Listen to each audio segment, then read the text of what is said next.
नमस्कार, आप सभी का स्वागत है एक बार फिर से अपनी इस ऑनलाइन क्लास में। आज हम शुरू करने जा रहे हैं क्लास सिक्स्थ का चैप्टर सेकंड। जैसा कि अपने पिछले वीडियो में पहला चैप्टर किया था, आज हम पढ़ेंगे सेकंड चैप्टर। ठीक है।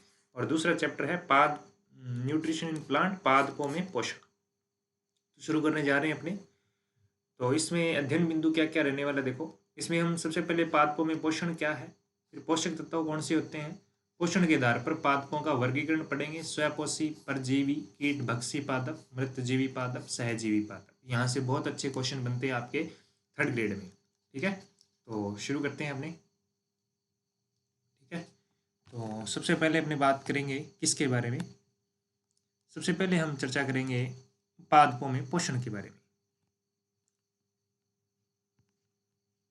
ठीक है, तो जीवों में भोजन की आवश्यकता क्यों होती है, ये कल अपने पढ़ा था। तो सजीवों द्वारा अपने स्वास्थ्य एवं शरीर की वृद्धि एवं विकास के लिए भोजन के रूप में आवश्यक पोषक तत्वों को ग्रहण करने की प्रक्रिया पोषण कहलाती है। यानी ये किसकी परिभाषा आ गई आपके, ये आपके पोषण की परिभाषा है। किसकी परिभाषा है? पोषण की। ठीक है, यानी भोजन की आवश्यकता किस लिए होती है, इसका जो आंसर है वो आपको ऊपर वाली लाइन में मिलेगा कि भोजन सजीवों की वृद्धि, विकास एवं क्षतिग्रस्त भागों के रख रखाव एवं उनकी मरम्मत के लिए आवश्यक है। सजीवों में होने वाले विभिन्न क्रियाओं के लिए ऊर्जा प्राप्त होती है। भोजन से हमें क्या प्राप्त होती है? ऊर्जा प्राप्त होती है। और ऊर्जा किस रूप में मिलती है अपने को? एटीपी की फॉर्म में, एडिनो ट्राईफॉस्फेट की फॉर्म में मिलती है। ठीक है, ये अपने पढ़ा कि भोजन जो है ग्रहण करने की जो प्रक्रिया है, यानी कि सजीवों द्वारा अपने स्वास्थ्य एवं शरीर की वृद्धि एवं विकास के लिए भोजन के रूप में आवश्यक पोषक तत्वों को ग्रहण करने की प्रक्रिया क्या कहलाती है? पोषण कहलाती है। आगे हम चर्चा करते हैं कि आपके जो पोषक तत्व है वो क्या होते हैं। ठीक है, तो देखो, पोषक तत्व, पौधे सभी प्राणियों के लिए पोषण प्राप्त करते हैं। पौधे सभी प्राणियों के लिए क्या है? पोषण के स्रोत हैं। यानी कि प्राणियों के लिए पोषण किससे मिलता है? पादपों से। बीजांकुर के पश्चात नवोद्भिद यानी नया पौधा पादप मृदा से विभिन्न प्रकार के पोषक तत्वों का अवशोषण कर बड़े होते हैं। पौधे अपना पोषण मृदा से उपस्थित पोषक पदार्थों से प्राप्त करते हैं। पौधों का स्वस्थ रूप से बढ़ना न केवल पादप जगत वरना जंतु जगत के लिए भी अति आवश्यक है, क्योंकि अपने सभी किसके ऊपर निर्भर करते हैं? पौधों के ऊपर निर्भर करते हैं। बिल्कुल।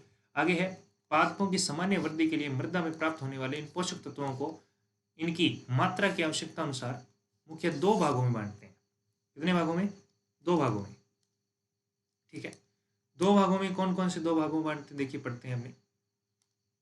यहाँ है, एक तो है वृहद मात्रिक पोषक तत्व और एक सूक्ष्म मात्रिक। वृहद नाम से स्पष्ट हो रहा है जिसकी आवश्यकता ज्यादा होती है, यानी मैक्रो। माइक्रो यानी जिसकी सूक्ष्म, जिसकी आवश्यकता क्या होती है? ज्यादा होती है। और जिसकी आवश्यकता क्या होती है? कम होती है। अभी पढ़ेंगे कितनी क्या होती है, वो चीजें भी अपने देखेंगे। देखो क्या है वृहद मात्रिक के अंदर, क्या लिखा हुआ है कि वृहद मात्रिक पोषक तत्व वे तत्व जिनकी पौधों को अधिक मात्रा में आवश्यकता होती है। पौधों के संदर्भ में पढ़ रहे हैं तो पौधों की बात करें। पौधों के उत्तकों की इनकी मात्रा 0.2% से 4% तक पाई जाती है। जैसे कि वृहद मात्रक में आते हैं कौन कौन से हैं? कार्बन हो गया, हाइड्रोजन हो गया, ऑक्सीजन हो गया, नाइट्रोजन हो गया, पोटेशियम, कैल्शियम, मैग्नीशियम, गंधक। गंधक यानी सल्फर। क्या होता है भाई? सल्फर होता है। ठीक, वृहद मात्रिक पोषकों को दो भागों में विभाजित किया जाता है, एक तो प्राथमिक और एक द्वितीयक। प्राथमिक कौन से हैं? नाइट्रोजन, फास्फोरस और पोटेशियम। और द्वितीयक कौन से हैं? कैल्शियम, मैग्नीशियम और गंधक। गंधक यानी वही सल्फर। ठीक है, पौधों को carbon, hydrogen, oxygen, carbon, hydrogen, oxygen यानी कार्बोहाइड्रेट जिसको बोलते हो आप, CHO जो होता है ना, पोषक तत्व सामान्यतः वातावरण से जल एवं वायु से उपस्थित कार्बन डाइऑक्साइड से प्राप्त होते हैं। यानी जल और वायु से क्या मिल जाता है? आपके कार्बन, हाइड्रोजन और ऑक्सीजन प्राप्त होता है। ठीक है, उसके बाद में जो बात आती है वो आती है सूक्ष्म मात्रिक पोषक तत्वों की। इसकी बात आती है सूक्ष्म मात्रिक। देखो, मृदा में उपस्थित कुछ खनिज लवणों की पादपों की वृद्धि के लिए अत्यल्प मात्रा में, अत्यल्प का मतलब कम मात्रा में आवश्यकता होती है। ऐसे पोषक तत्व क्या कहलाते हैं? सूक्ष्म मात्रिक। जैसे पादप उत्तकों में इनकी उपस्थिति 0.2% से कम होती है। देखो, 0.2% से कम है तो वो सूक्ष्म है, और 0.2 से 0.4 है तो वो क्या है? वृहद मात्रिक। लेकिन इनकी अत्यल्प मात्रा भी इनकी उपस्थिति होना पादपों के लिए आवश्यक है। यानी इतनी कम है फिर भी जरूरी है, अर्थात इनकी अत्यल्प मात्रा भी पौधों की सामान्य वृद्धि को प्रभावित करती है, जिनमें से कमी होने पर पौधे क्या हो जाते हैं, रोगग्रस्त हो जाते हैं, विशिष्ट प्रकार के रोग जो है वो उन पौधों के अंदर हो जाते हैं। देखो आगे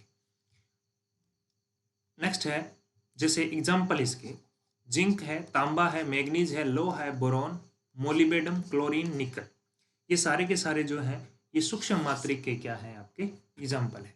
पोषण के आधार पर पादपों का वर्गीकरण करते हैं। पादपों का क्या है जी, वर्गीकरण। वर्गीकरण का मतलब कौन कौन से भाग होते हैं। तो पृथ्वी पर बहुत सारे पेड़ पौधे पाए जाते हैं, बहुत सारी जैव विविधता है। तो पौधे कौन कौन से होते हैं। पोषण के आधार पर पौधों के प्रकार देखो, स्वपोषी, परजीवी, कीटभक्षी, मृतजीवी, सहजीवी। अपने किसके आधार पे कर रहे हैं, पोषण के आधार पे, यानी कि वो पोषण कैसे प्राप्त करते हैं, पोषण का मतलब पोषक तत्व कैसे ग्रहण करते हैं उसके आधार पे है। तो उसमें सबसे पहला कौन सा, स्वपोषी, परजीवी, कीटभक्षी, मृतजीवी और सहजीवी। सबसे पहले अपने पढ़ेंगे स्वपोषी के बारे में। तो स्वपोषी वे पादप जो सूर्य के प्रकाश से अपना भोजन स्वयं बनाते हैं, स्वपोषी कहलाते हैं, तथा पोषण की इस विधि को स्वपोषण कहते हैं। इस पद्धति को क्या कहते हैं, स्वपोषण कहते हैं। स्वपोषी पादपों में भोजन का संश्लेषण किस प्रकार होता है वो अपने पढ़ते हैं। तो देखो, पादपों में भोजन निर्माण की कार्य पत्तियों में होता है। कहाँ होता है, पत्ती, ये आपको पत्ती दिखा रखी है, ठीक है। पत्तियों में छोटे छोटे छिद्र होते हैं जिन्हें क्या कहते हैं, रंध्र कहते हैं। और ये इसकी संरचना है जो कि अपने बड़ी क्लासों में अपने वहां पे डिटेल से पढ़ेंगे। सूक्ष्म छिद्र होते हैं, इन छिद्रों को रंध्र कहते हैं। छोटे छोटे छिद्र होते हैं, स्टोमटा बोलते हैं इंग्लिश में, ठीक है। क्या बोलते हैं जी, स्टोमटा। अब देखो, रंध्र द्वार कोशिकाओं द्वारा घिरे होते हैं। वायु में उपस्थित कार्बन डाइऑक्साइड इन रंध्रों के द्वारा पत्तियों में प्रवेश करती है। पत्तियों में भोजन बनाने के लिए सूर्य का प्रकाश, जल, कार्बन डाइऑक्साइड एवं खनिज लवणों की आवश्यकता होती है। ये क्वेश्चन भी आपके पूछा जा चुका है। पादपों में जड़ें मिट्टी, जल, खनिज एवं अवशोषण करती है। जड़ द्वारा अवशोषित जल एवं खनिज लवण पत्ती तक कैसे पहुंचते हैं वो बात करते हैं। तने में नली के समान वाहिकाएं होती है, नलिकाएं होती है जिनसे जल एवं खनिज लवण पहुंचते हैं। पत्तियों में हरे रंग का वर्णक पाया जाता है जिसे पर्णहरित या क्लोरोफिल के नाम से जानते हैं। इसी नाम से जानते हैं, क्लोरोफिल के नाम से जाना जाता है। यह क्लोरोफिल सूर्य के प्रकाश की उपस्थिति में संग्रहित करता है और इस ऊर्जा का उपयोग पत्तियों के भोजन निर्माण में करता है। आगे है, हरे पौधों की क्लोरोफिल युक्त कोशिकाएं सूर्य के प्रकाश की उपस्थिति में जल एवं कार्बन डाइऑक्साइड से अपना भोजन स्वयं बनाती है और इस क्रिया को क्या कहते हैं, प्रकाश संश्लेषण कहते हैं। पौधों द्वारा अपने भोजन बनाना क्या कहलाता है, प्रकाश संश्लेषण। ये प्रक्रिया होती है, कार्बन डाइऑक्साइड होती है, उससे क्या कहते हैं, इसीलिए कहते हैं पादप जो है कार्बन डाइऑक्साइड से अपना भोजन बनाते हैं, कार्बोहाइड्रेट बनाते हैं। इसकी उपस्थिति में, जल और ऑक्सीजन की उपस्थिति में, और पत्तियों में क्या होता है, क्लोरोफिल पाया जाता है जिसको पर्णहरित कहते हैं। क्या होता है, क्लोरोफिल। क्या होता है, क्लोरोफिल। इस क्रिया में भोजन के रूप में कार्बोहाइड्रेट बनता है, ऑक्सीजन मुक्त होती है। क्या मुक्त होती है, ऑक्सीजन। यह कार्बोहाइड्रेट अंत में स्टार्च में क्या रूपांतरित होकर पौधों में संग्रहित होता है। ये आपकी गतिविधि है, इसका कोई औचित्य नहीं है। अगला है परजीवी। परजीवी जो होते हैं, इन पादपों में क्लोरोफिल नहीं पाया जाता। परजीवी में क्या नहीं पाया जाता, क्लोरोफिल। इस कारण ये अपना भोजन स्वयं नहीं बनाते हैं। ये भोजन के लिए किस पर निर्भर होते हैं, ये किसी दूसरे पादप पर निर्भर होते हैं, ठीक है। जैसे देखो, इस वृक्ष के तने शाखाओं पर पीले रंग के तंतु लिपटे हुए दिखाई देंगे। ये पीले तंतु अमरबेल है। ये क्या है, अमरबेल। अमरबेल किसका उदाहरण है, परजीवी का। क्लोरोफिल नहीं पाया जाता है ना।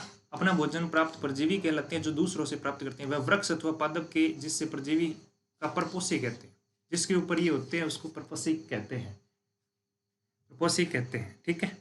आगे अपना आएगा कीट भक्षी। कीट का भक्षण कर देते हैं। किसका भक्षण कर देते हैं, कीट का। कीट को खा जाते हैं। ये देखो, घटपर्णी, इसका एग्जाम्पल बेस्ट, ये एग्जाम्पल जरूर याद कर लेना कीट भक्षी के, ड्रोसेरा, डायोनिया, यूट्रिकुलेरिया और घटपर्णी। घटपर्णी मोस्ट इंपॉर्टेंट है, ड्रोसेरा, डायोनिया, यूट्रिकुलेरिया याद रखें। ये आपके ड्रोसेरा है, देख लो आप, कोरोना वायरस जैसा है बिल्कुल, है ना। हाँ जी। अच्छा, इसके अलावा ये दलदली पादपों क्षेत्रों में पाए जाते हैं। इस क्षेत्रों में नाइट्रोजन अपर्याप्त होती है। ये पादप कीटों से नाइट्रोजन की पूर्ति करते हैं। किस लिए खाते हैं, ये नाइट्रोजन के लिए खाते हैं। देखो, पादप भी खाते हैं। देखो आगे, मृतजीवी। आप बरसात के दिनों में गोबर अचार वगैरह जो होता है उनके ऊपर फफूंद देखी होगी। फफूंद विज्ञान की भाषा में कवक कहते हैं, जिनमें क्लोरोफिल नहीं होता। ये अपना भोजन समय नहीं बनाते हैं। ये सड़ी गली जो पौधे होते हैं उनसे प्राप्त करते हैं, ठीक है। और इन्हें क्या कहते हैं, सड़ी गली वस्तुओं में पोषण प्राप्त करते हैं। वे पादप जो मृत एवं सड़ी गली वस्तुओं से प्राप्त करते हैं उन्हें मृतजीवी कहा जाता है। अधिकांश कवक जैसे म्यूकर हो गया, एग्रेसिक हो गया, ये मृतजीवी पादप है, ठीक है, याद रख सकते हो। आगे है सहजीवी। सहजीवी जो दूसरे के साथ सहलगनता बनाता है, यानी दूसरे के साथ रहता है। कुछ जीव एक दूसरे के साथ रहकर जल पोषक तत्व स्थानों को आपस में बांटते हैं। इस प्रकार के जीवन को सहजीवन तथा साथ साथ रहने वाले पादपों को सहजीवी पादप कहते हैं। इनको जैसे लाइकेन मोस्ट इंपॉर्टेंट है। लाइकेन का नाम याद रखना। लाइकेन जो है सहजीवी पादप के रूप में मोस्ट इंपॉर्टेंट है। लाइकेन दो प्रकार के पादप कवक व शैवाल साथ साथ रहते हैं। इसमें लाइकेन में दो प्रकार के पादप और कवक शैवाल साथ साथ में रहते हैं। पादप में क्या रहते हैं? कवक और शैवाल साथ साथ। शैवाल में क्लोरोफिल होता है, जबकि कवक में क्लोरोफिल नहीं होता है। शैवाल प्रकाश संश्लेषण में भोजन एवं कवक को उपलब्ध कराता है, बदले में कवक शैवाल को रहने का स्थान देता है। इस तरह से आप याद रख सकते हैं कवक और शैवाल आपस में सहजीवी संबंध है। तो ये अपने पढ़ा आज अपने अभ्यास के अंदर। क्या मृतजीवी पादप का नाम पूछा है, बता सकते हो आप आराम से, कोई दिक्कत नहीं है। ऐसे पादप जो भोजन के लिए दूसरों पर निर्भर होते हैं क्या कहलाते हैं? कीटभक्षी। कौन सा है आप बता सकते हो? नहीं है। कौन सा नहीं है? हाँ जी, ये क्वेश्चन भी आ सकता है, तो इसीलिए सारे याद करने हैं। तो ये अपना सेकंड चैप्टर कंप्लीट हुआ। नेक्स्ट वीडियो में थर्ड करेंगे। धन्यवाद।